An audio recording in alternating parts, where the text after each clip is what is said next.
Welcome back to my new channel. మన movie matter channel కొత్తగా చూస్తున్నారు, లైక్ షేర్ సబ్స్క్రైబ్ అయితే చేసుకోండి. ఫస్ట్ అయితే మన టాపిక్లోకి వెళ్తాం డైరెక్ట్గా అయితే.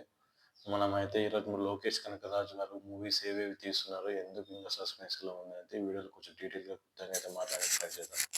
ఫస్ట్ వచ్చేసి మనమైతే లోకేష్ కనకరాజు గారి మూవీస్ గురించి అయితే మాట్లాడుకుందాం కొంచెం డీటెయిల్గా. ఫస్ట్ లియో మూవీ గురించి అయితే మాట్లాడదాం. లియో మూవీ తర్వాత వచ్చేసి ఖైదీ మూవీ, తర్వాత రోలెక్స్, విక్రమ్ మూవీస్ గురించి అయితే మాట్లాడుకుందాం. ఇప్పుడు మన కొత్తగా అయితే ప్రభాస్ గారు కూడా ఒకటి తీయబోతున్నారు లోకేష్ కనకరాజు గారు. అయితే ఎందుకు ఈ లోకేష్ కనకరాజు గారి నుంచి మూవీ అప్డేట్స్ అయితే ఎలాంటివి అయితే వస్తలేదు, అసలు ఏం కారణం వల్ల అయితే మూవీ అప్డేట్స్ అయితే ఇంకా రావట్లేదు అని చెప్పేసి ఈ వీడియోలో అయితే కొంచెం డీటెయిల్గా అయితే మాట్లాడి అర్థం చేసుకుని ట్రై చేద్దాం. ఫస్ట్ వచ్చేసి మనకైతే 'ఖైదీ' సినిమా అయితే సెకండ్ పార్ట్ అది రావాల్సి వచ్చింది. తర్వాత 'విక్రమ్ 2' రావాల్సింది. రోలెక్స్ దానిలోనే కనెక్టర్ కాబట్టి ఇది ఎల్సీలో వచ్చింది కాబట్టి మనకైతే కనెక్ట్ చేసే అవకాశాలు అయితే ఉంటాయి.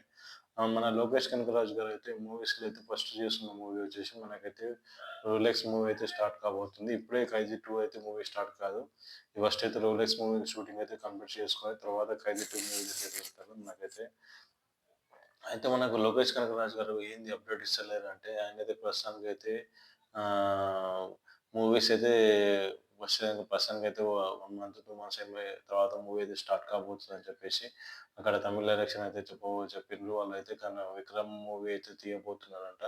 ఆ సినిమా వచ్చి భారీ బడ్జెట్ తోటి అయితే తీయబోతున్నారంట. మన 'ఖైదీ' మూవీ 2027 అండ్ 2028లో అయితే రాబోతుందంట ఖచ్చితంగా అయితే. లోకేష్ కనకరాజు గారి మూవీస్ ఏ మూవీ ఇష్టమో కింద కామెంట్ సెక్షన్‌లో కామెంట్ చేయండి.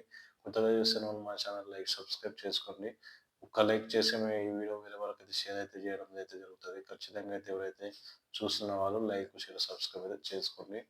Thank you for watching thank you for watching.